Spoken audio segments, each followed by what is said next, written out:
another brief video to help you complete the sixth assignment, which is a formal performance evaluation or feedback tool. All volunteers should be receiving feedback on a regular basis, both informally on a day-to-day basis and in a formal situation. Formal feedback tools, as we have talked about in the supervision and support module and the performance management module, are very important. They serve as documentation as part of the risk management process. They are excellent tools in case you are dealing with a challenging situation involving a volunteer where they may need extra support, supervision, mentoring, training, or even corrective action. This is your documentation that keeps you on track and out of trouble. Or you have volunteers who are using their volunteer position as a reference and need to use your feedback as part of reference materials. With this particular assignment, what you are going to be doing is creating a simple tool. This tool should be very easy to use. It should be something that a staff member or a volunteer who is completing the feedback or a volunteer manager can very quickly look at this tool, understand what is necessary, how to return the form, and complete it, I'm going to say, within probably 10-15 minutes. Because one of the barriers we face is we're all crunched for time, and formal feedback is one of those things that's always on our radar but is never actually carried out. So it's very important that the tool you create is super easy, simple, fast, user-friendly, and at the same time directly related to the volunteer position. And I'm going to show you a few examples that will help illustrate this. Your template will be like your others. We're looking for, you can put in a logo, the typical headers, name, date, time, the volunteer position. In this assignment, you're going to actually have two separate and distinct evaluation sections with two rating scales. You are welcome to use the same scale twice, or you can create a separate scale. It all depends on your organizational needs. In the first section, you are going to be specifically pulling all of the skills, knowledge, and abilities from your position description. So you're going to be looking at the goal of the position, all those responsibilities, and in some cases, the boundaries, and you're going to drop them into this tool. As we have mentioned several times throughout this course, your position description may need to be edited and adjusted, because as you start working through all of these tools, you will find some weak spots in your position description. And if you have not been editing your position description, or we've said, your position description needs to be edited, this is where you're going to really struggle, because you will not be able to successfully complete the assignment if you've got just a few vague responsibilities and boundaries in your existing position description. So I would strongly encourage you to look at that position description and make some edits. The second section is all of the soft skills that you're assessing. Usually work relationships, initiative, self-direction, motivation, ability to carry out policies and procedures, or acceptance of feedback. So those are found in not only your responsibility section of your position description, they may be in some of the boundaries and also in the qualifications.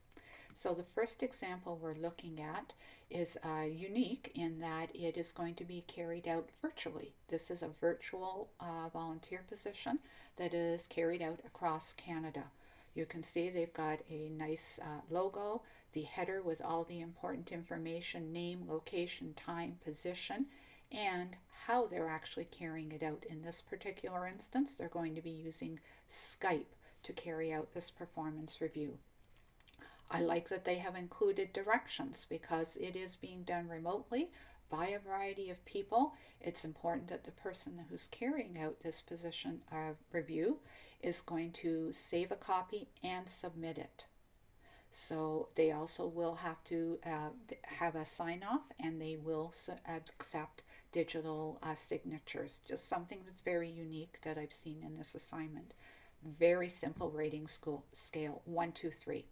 And it looks at the performance, whether or not they meet the requirements, and if there's any training that needed, and how they're excelling. So the first section here with their section 1, skills, knowledge, and abilities, you can see they have literally pulled word for word the actual assignment responsibilities. For this, all they need to do is actually circle the rate and add in a few extra comments. Very quick, very easy to use. The first section carries on into this slide where you can see again they have actually pulled the responsibilities from the position description, so there is no bias, there's no gray areas. You are specifically assessing the volunteer based on the position. The second category, they kept the same rating scale, which is perfectly fine. This is more general performance. So here they are looking at some of those soft skills and some of the things that were indicated not only in the responsibilities but in the qualifications for the position. And they're looking at enthusiasm, reliability, and trust, receptive to feedback. They're looking for teamwork, acknowledging limits, whether they're self-motivated, and their competency for completing the tasks.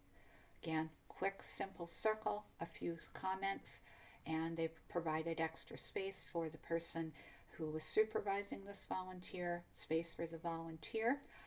This is another great feature of this assignment. Will the person continue on with the role? Yes or no? And then they've got some sign-offs. The next example we're looking at is for Habitat for Humanity. This is a really different tool again. Again, it illustrates how each organization does things differently. And it also emphasizes why we are looking for the techniques, because everybody excels and has different types of tools that they have created. So we're looking for a technique. A very simple header. I did have to cut off the logo here. This rating scale is very unique in that it's 1 to 4, but you'll notice this is very heavily relying on customer service and health and safety and risk management in the restores. So they talk about the competence, the skills, health and safety, risk management, customer satisfaction, and decision making and reasoning. So in each one of their areas that they're going to be assessing, they're going to be capturing all of these key components, which makes this very nice because you can see they have pulled in part 1 exactly all the responsibilities from the position description. And with their rating scale, they can just pull and check off which of the best rates describes the volunteer's ability, because they have captured everything all in one particular rating scale. In their second part of their assessment tool, sorry, I just did get broken over into 2 pages, which are more the soft skills. They're looking at relationships, attitude, and initiative. So here they have pulled responsibilities, some boundaries, and some of those key soft skills that they were identifying in the position description. So punctuality, communication, customer service, team player, managing their time, and knowledge. So just how they have actually carried out those particular key features of the assignment. And you can see with this how this could be a great tool if you needed to provide a reference for an individual. And then what they have done is they built in at the end a section for providing general feedback from the person carrying out the performance tool. And in this case, it can be the volunteer manager, the staff supervisor, and the volunteer. They've got a mutual agreement that the volunteer will stay on in the role, or other decisions. It could be the person has decided they've completed their assignment and it's time to move on to a different position, or so they can change their assignment, or they may have finished their relationship with the organization. Again, sign-offs. And I like that they have put in here some information about how to complete this form. So they've said, if anyone is having any issues, you don't need to wait until formal evaluation time to address issues. They strongly recommend that the staff contact Renee, who is their volunteer coordinator, immediately. And they can actually pull this tool out and use it as the basis for carrying on some of those challenging conversations. So that's a really nice feature of this particular assignment.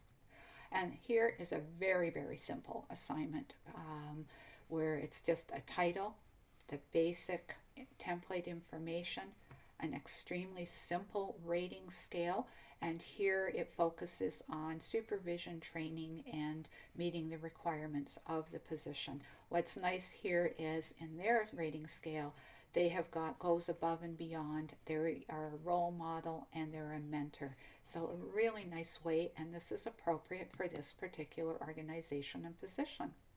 So here they have pulled the key responsibilities from the actual position description.